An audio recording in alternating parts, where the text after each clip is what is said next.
Pada Perang Opium tahun 1840, saat China menyerah pada kekuasaan kolonial, rakyat China menderita di bawah ancaman imperialis asing dan feodal kerajaan. Negeri ini berada di ambang perpecahan.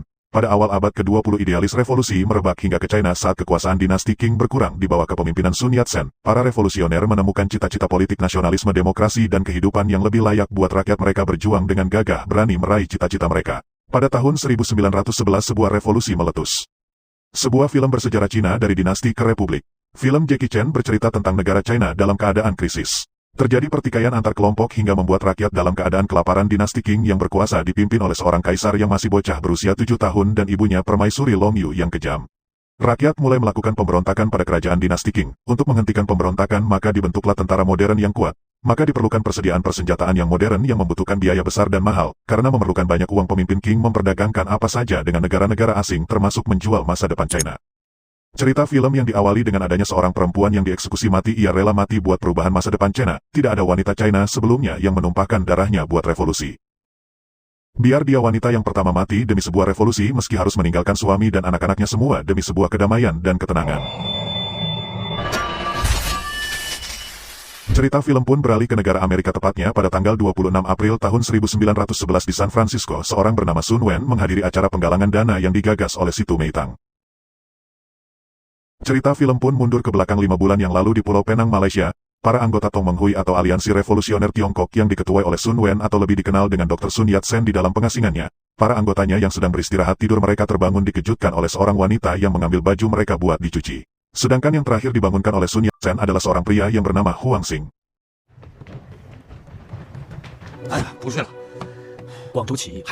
Ia bicara pada Huang Xing, juga mengenalkan wanita itu padanya yang bernama Su Zonghan adalah teman sekampungnya Yat-sen. Ia anggota Tong Meng Hui yang ditugaskan sebagai menyimpan daftar badan rahasia pemberontak Guangzhou untuk menyamarkan posisi Su Zonghan. Maka Huang Xing dan Su Zonghan pura-pura menjadi sepasang suami istri.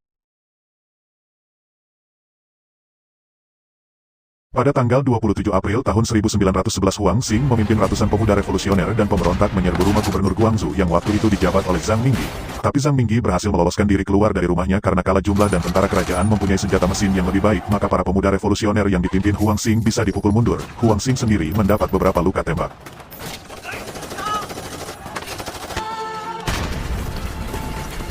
Dalam pengasingannya di San Francisco, Dr. Sun Wen pada malam itu dia dapat dana sumbangan $300.000 dari Situ Meitang hasil dari penjualan rumah leluhurnya. Sementara itu Huang Xing terus melakukan perlawanan tanpa menyerah dengan tubuh terluka. Pemberontakan ini pun akhirnya mendapat kegagalan. Pihak kerajaan telah mendapat laporan dari menterinya tentang sepak terjang Yat-sen di luar negeri yang bekerja menggalang dana, menyelundupkan senjata. Perbuatan yang dilakukan Yat-sen masih dianggap sebelah mata, tidak perlu dikhawatirkan. Meskipun kerajaan sedang mengalami kesulitan finansial hingga hipotek perkeretaapiannya di bank 4 bangsa di Eropa, tapi apa yang dilakukan Yat-sen membuat Ratu Long Yu jadi marah. Ia sebenarnya menginginkan hidup tenang dan damai. Pemberontakan Guangzhou yang mengalami kegagalan total telah menewaskan 72 orang revolusioner, umumnya masih berusia muda. Huang Xing, pemimpin pemberontakan, telah berhasil menyelamatkan diri. Hal itu disambut gembira oleh Yat-sen di tempat pengasingannya. Ia lalu menemui temannya yang bernama Homer Lea, seorang penulis Amerika yang juga pendukung revolusi. Ia merencanakan akan melancarkan pemberontakan lagi di tengah China, tepatnya di Sichuan, untuk melindungi proyek kereta api dari pemerintah Qing yang korup. Pemerintah harus memobilisasi tentara dari provinsi Hubei ke Sichuan. Pemerintah Qing tidak tahu bahwa di kota Hubei, Hunan dan Jiangsu banyak anggota revolusioner Tong Meng Hui bertempat tinggal di sana. Sedangkan di selatan sungai yang sepirasat Yat-sen ada sebuah gerakan yang lebih besar di sana. Homer Lea mau bergabung dengan Yat-sen sebagai penasehat militer. Pemberontakan di Guangzhou yang gagal, tapi revolusi terus berlanjut. Untuk mengamankan pinjaman dari bank 4 bangsa, pemerintah harus menggadaikan rel kereta apinya dengan mengorbankan kedaulatan negara. Beberapa pemberontak yang berhasil ditangkap telah dihukum mati buat peringatan bagi para pemberontak lainnya. Pada tanggal 10 Oktober tahun 2011, Zhang Zhenwu memulai pemberontakan di Wuchang. Dalam waktu singkat kaum pemberontak berhasil mengambil alih kota ini. Informasi itu diperoleh Dr. Yat-sen lewat telegram yang disampaikan oleh Situ Meitang. Lalu Dr. Yat-sen memerintahkan kepada salah satu anak buahnya untuk mengirim telegram kepada Huang Xing yang ada di Hong Kong agar ia segera memimpin pasukan revolusioner di Wuchang. Dia sendiri akan ke Eropa untuk melobi para bankir di sana guna menggagalkan perjanjian jika bank 4 bangsa di Eropa memberikan pinjaman buat dinasti Qing. Dapat dipastikan bahwa revolusi akan gagal karena uang tersebut tentu akan digunakan buat membeli persenjataan.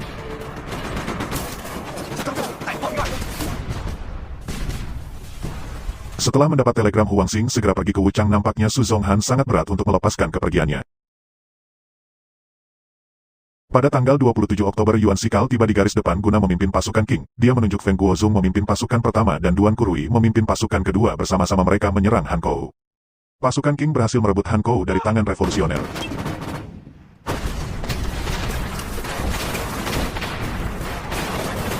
Jenderal Yuan Sikal yang sedang di garis depan didatangi oleh seorang revolusioner bernama Wang Zhaoming. Kaum revolusioner menginginkan perubahan sistem negara dari feodal ke republik. Dalam pertemuan dengan sejumlah bankir Eropa di London, Sun Yat-sen berbicara tentang dukungan tidak langsung bankir-bankir itu terhadap rejim feodal korup di China. Setiap kali dinasti Qing melepaskan tembakannya kepada kami, maka uang Andalah yang menarik pelatuknya, kata Sun Yat-sen. Sun Yat-sen berjuang keras memutus pinjaman bankir-bankir Eropa kepada dinasti Qing, karena sebagian besar pinjaman itu dipergunakan oleh dinasti Qing untuk membeli senjata dan menghancurkan gerakan revolusioner. Begitu banyak para pemuda mengorbankan diri demi sebuah revolusi. Pada awal November, setelah sukses dalam pemberontakan di Wuchang, Huang Xing memimpin serangan merebut Hankou. Perang besar berakhir pada tanggal 26 November saat Hanyang direbut oleh pasukan Qing.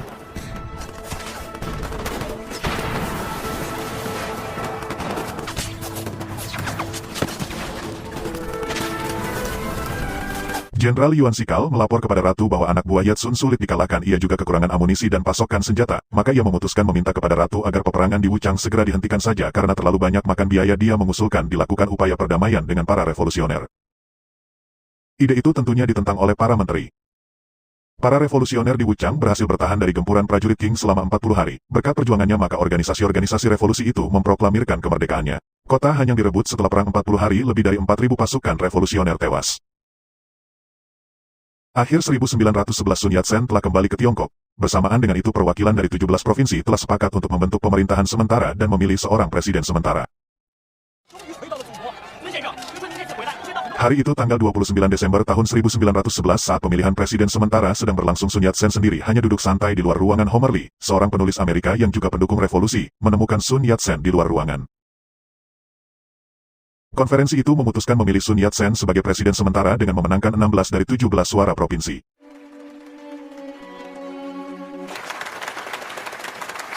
Setelah mengangkat sumpah jabatan presiden sementara, Dr. Sun Yat-sen membuat pernyataan yang cukup menghebohkan. Republik Rakyat China sudah berdiri, tapi revolusi belum berakhir karena kerajaan feodal masih berdiri. Ia akan menyerahkan jabatan presiden pada orang yang mampu menumbangkan Kaisar Qing. Tentu saja pernyataan itu banyak ditentang karena sama saja itu memberi kesempatan pada Jenderal Yuan Sikal untuk berkuasa. Pada tanggal 12 Februari 1912 bulan ke-12 hari ke-25 tahun Xinghai, Yuan Sikal memaksa Puyi atau dikenal sebagai The Last Emperor untuk turun tahta meskipun permaisuri Yulong enggan menerimanya. Pada akhirnya, dia memerintahkan Yuan Sikal untuk membentuk Kabinet Republik Tiongkok dan ini mewakili kejatuhan resmi dinasti Qing, tahun 1644 sampai tahun 1912.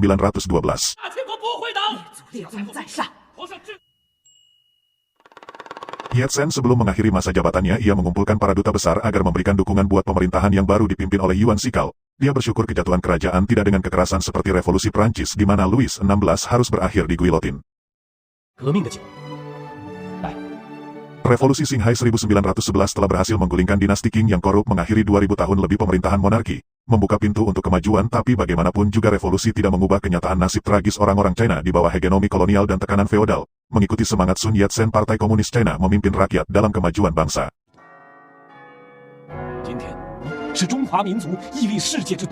Pada tanggal 15 Februari tahun 1912 Dewan-Dewan di Nanjing secara resmi memilih Yuan Shikai sebagai presiden sementara Republik Tiongkok. Di bawah konstitusi sementara Republik Cina, bagaimanapun kekuatan Yuan sangat dilemahkan sistem pemerintahan parlementer. Pada Mei tahun 1914 Yuan Sikal memodifikasi konstitusi sementara, dan dia mengubah sistem pemerintahan dari parlementer menjadi presidensial.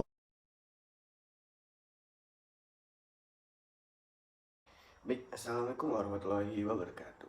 Perkenalkan, nama saya Amradi dari kelompok 1. Jadi di sini saya akan memberitahu asal-usul atau sebuah cerita alur dari film 1911, yang dimana cerita ini berkisah pada awal abad ke-20. Cina dalam keadaan krisis, negara ini dibagi menjadi kelompok-kelompok yang bertikai, di mana warga juga merasakan kelaparan dan promosi politik belakangan ini telah membuat situasi semakin buruk. Dinasti Qing yang berkuasa dipimpin oleh kaisar seorang usia yang berumur 7 tahun dan ibunya yang kejam. Permaisuri Longyu benar-benar tidak tergoyangkan setelah 250 tahun kepemimpinan dinasti tersebut. Warga mulai membuka pemberontakan. Tentara dinasti telah membentuk tentara-tentara modern yang kuat untuk menghentikan pemberontakan tersebut. Nah, apapun yang dilakukan seperti pembuatan senjata atau persediaan senjata membutuhkan biaya yang besar dan mahal. Dan karena membutuh banyak uang, pemimpin Qing ini atau dinasti Qing ini memperdagangkan apa saja yang dari negara-negara asing, termasuk menjual masa depan Cina, Huang Xing baru saja kembali dari Jepang, di mana ia telah mempelajari seni perang modern. Ketika ia menemukan negara hancur, ia merasa tidak memiliki pilihan lain selain mencabut pedang, memimpin serangkai kekerasan pemberontakan yang semakin putus asa, pemberontakan yang terhadap dinasti Qing, serta Neo Army dengan konsekuensi yang tragis. Dinasti ini seperti akhir dari dinasti Qing yang untuk perubahan revolusioner di Cina. Di film ini dimulai dengan adegan di mana Sun Yat-sen, pemimpin gerakan revolusioner Tiongkok, sedang dalam pelarian dari pemerintah Qing yang ingin menangkapnya. Sun Yat-sen kemudian melakukan perjalanan ke Amerika Serikat untuk mencari dukungan dan dana untuk gerakan revolusioner Tiongkok tersebut.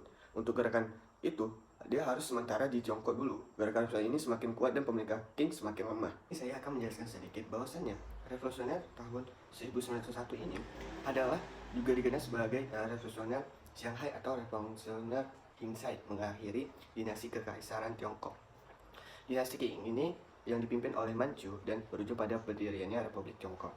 Dan revolusi ini adalah puncak dari satu dekade agitasi, pemberontakan dan pemberontakan lainnya. Keberhasilan memadai meruntuhnya monarki Tiongkok, berakhirnya 2132 tahun pemerintah kekaisaran di Tiongkok dan 276 tahun dinasti Qing, serta dimulai eranya revolusioner atau Republik Tiongkok yang kita kenal ini.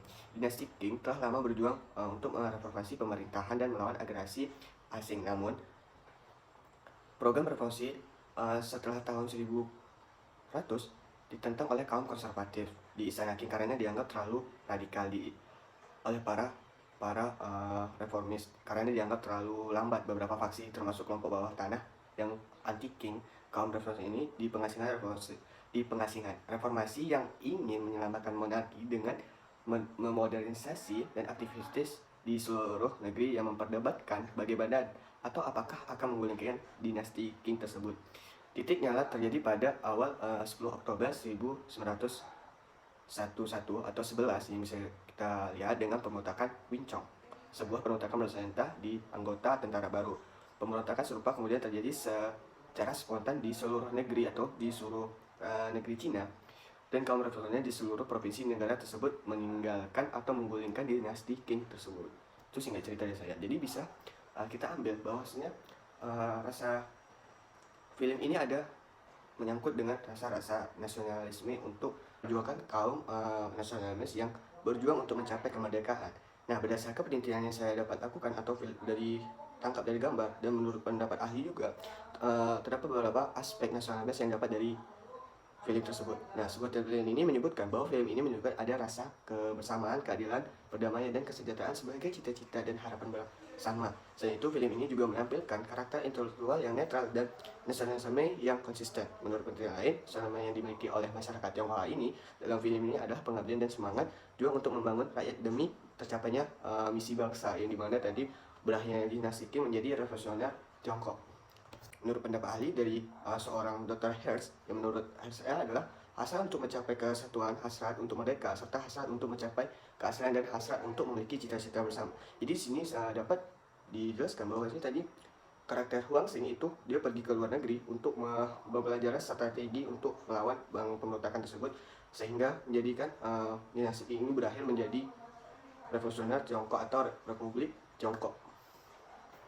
Baik, mungkin hanya itu saja yang dapat saya jelaskan. Selanjutnya akan disampaikan oleh pemateri kedua. Setelah saya akan menjelaskan apa saja ada konflik yang ada di dalam film 1911 Revolution ini. Pertama, film ini menceritakan bagaimana perjuangan dan penderitaan rakyat Tiongkok selama masa dinasti Qing atau dinasti Manchu pada tahun 1911, di mana saat itu dinasti ini dipimpin oleh seorang kaisar yang masih muda, dan hal inilah yang menjadikan banyak masyarakat Tiongkok yang sengsara dan kesulitan, dan akhirnya hal inilah yang menjadikan awal mulanya pemberontakan. Dan akibat pemberontakan dari masyarakat Tiongkok ini, inilah yang menjadi akhir dari pemerintahan dinasti Qing dan membuka jalan bagi pembukaan republik di Tiongkok. Dan dalam mencapai perubahan dari dinasti menuju revolusi, film ini memiliki banyak konflik di dalamnya. Konflik yang terdapat di dalam film ini yaitu konflik gerakan revolusioner, konflik internal, dan juga konflik militer. Menurut para ahli, konflik memiliki arti yang berbeda-beda. Definisi konflik menurut Alabanes, di mana Alabanes ini mengatakan konflik adalah keadaan masyarakat yang mengalami kerusakan keteraturan sosial yang dimulai dari individu atau kelompok yang tidak setuju dengan pendapat dan pihak lainnya sehingga mendorong terjadinya perubahan sikap, tindakan, perilaku atas dasar ketidaksetujuan. Di mana konflik yang terjadi di film 1911 Revolution ini terdapat konflik yang sesuai dengan definisi yang disebutkan oleh Alabanes tadi, yaitu konflik gerakan revolusioner Tiongkok dan pemerintahan dinasti Qing, di mana awal mula terjadinya konflik akibat masyarakat Tiongkok yang merasa kesulitan akibat pemimpin yang tak becus dalam memimpin pemerintahan, yaitu dinasti Qing. Hal inilah yang mendorong perubahan sikap, tindakan, dan perilaku masyarakat Tiongkok akibat ulah dari pemimpin dinasti Qing sendiri, dan masyarakat mulai memerangi dinasti Qing ini dan ingin merubah tatanan pemerintahannya. Dan konflik ini juga berkaitan dengan definisi menurut Lewis Althusser, di mana ia menyebutkan bahwa konflik adalah perjuangan nilai atau tuntutan atas status dan merupakan bagian dari masyarakat yang selalu ada. Sehingga apabila masyarakat ada, maka konflik juga akan muncul gitu. Karena terjadinya revolution ini dikarenakan masyarakat Tiongkok yang memberontak. Pemberontakan ini kan terjadi akibat masyarakat yang menuntut status, haknya serta kewajiban dari pemimpin dinasti Qing ini. Setelah konflik revolusioner tadi, konflik selanjutnya yang ada di dalam film ini yaitu adalah konflik internal yang dialami oleh para karakter utama, yaitu di mana Huang Xing dan Sun Yat-sen harus menghadapi dilema moral dan politik dalam memimpin gerakan revolusioner ini dan dalam memperjuangkan kemerdekaan rakyat Tiongkok. Dan hal ini sesuai dengan pendapat Alabanes tadi, di mana ia menyebutkan masyarakat mengalami kerusakan sosial akibat adanya ketidaksetujuan dengan pihak lain. Nah, di sini pihak lain yang dimaksud adalah dinasti Qing, dan hal ini yang menjadikan Huang Xing dan Sun Yat-sen yang mengalami dilema moral dan politik dalam memimpin.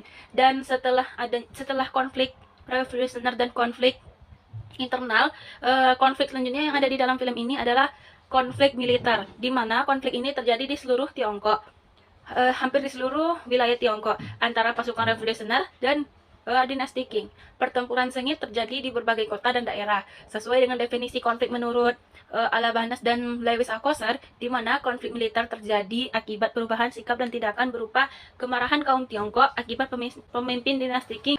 Rakyat Tiongkok itu menuntut hak mereka sebagai masyarakat dan ingin mengganti pemimpin, yang akhirnya hal ini menjadi munculnya pemberontakan yang dilakukan oleh masyarakat Tiongkok dan pasukan revolusioner terhadap dinasti Qing, dan inilah yang akhirnya menjadikan konflik di dalam film ini.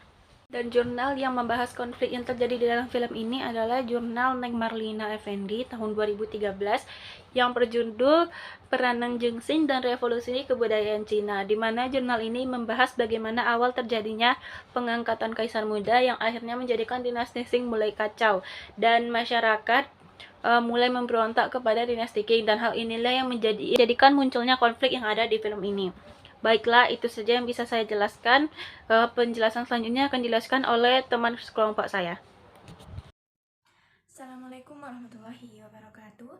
Saya Dian Andriani dari kelompok 1 selaku pemateri ketiga. Pada presentasi kali ini akan membahas mengenai value atau nilai yang dapat kita ambil dari film yang berjudul 1911 Revolution yang berkaitan dengan profil pelajar Pancasila.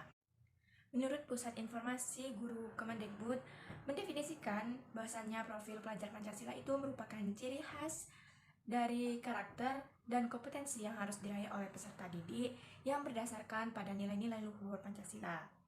Adapun isi dari profil pelajar Pancasila ini ada 6 buah. Yang pertama itu adalah beriman, bertakwa kepada Tuhan Yang Maha Esa dan berakhlak mulia. Yang kedua itu adalah berkebinekaan global. Yang ketiga mandiri. Yang keempat bergotong royong. Yang kelima itu bernalar kritis. Dan yang keenam itu kreatif. Dari nilai-nilai yang terkandung dalam profil pelajar Pancasila tadi dapat kita kaitkan dengan film yang berjudul 1911 Revolusioner, yang mana ada beberapa tokoh yang memiliki ciri-ciri dan karakter sebagai yang telah dijelaskan pada profil pelajar Pancasila tadi, yaitu ada tokoh yang bernama Huang Xing dan Sun Yat-sen yang mana memimpin beberapa pemberontakan dalam peralihan bentuk dinasti Tiongkok menjadi era Republik Tiongkok, yang mana nilai karakter yang terdapat dalam karakter tokoh tersebut salah satunya adalah bernalar kritis, yang mana tokoh-tokoh ini yaitu Huang Xing dan Sun Yat-sen ini bernalar kritis dan memikirkan bagaimana cara untuk peralihan atau melawan pemberontakan ataupun menjalankan revolusi untuk peralihan dari dinasti menjadi era republik. Dan nilai karakter yang kedua itu adalah kreatif, yang mana Huang Xing dan Sun Yat-sen ini merancang strategi untuk melawan dari Ibu Suri atau kudeta-kudeta yang dikeluarkan oleh Ibu Suri yang sangat kejam, sehingga banyak sekali korban ataupun terjadinya ketelantaran dari rakyat-rakyat Cina atau Tiongkok tersebut, sehingga Sun Yat-sen dan Huang Xing ini berpikir dengan kreatif dan menjalankan pemberontakan-pemberontakan agar tidak terjadi lagi hal-hal seperti ini, sehingga diubahlah atau terjadinya pemberontakan atau revolusi yang dijalankan oleh Huang Xing dan juga Sun Yat-sen ini untuk merubah sistem pemerintahan ataupun keadaan pemerintahan Tiongkok itu dari dinasti menjadi era republik. Baiklah, mungkin hanya itu yang bisa saya sampaikan. Saya akhiri. Wassalamualaikum warahmatullahi wabarakatuh.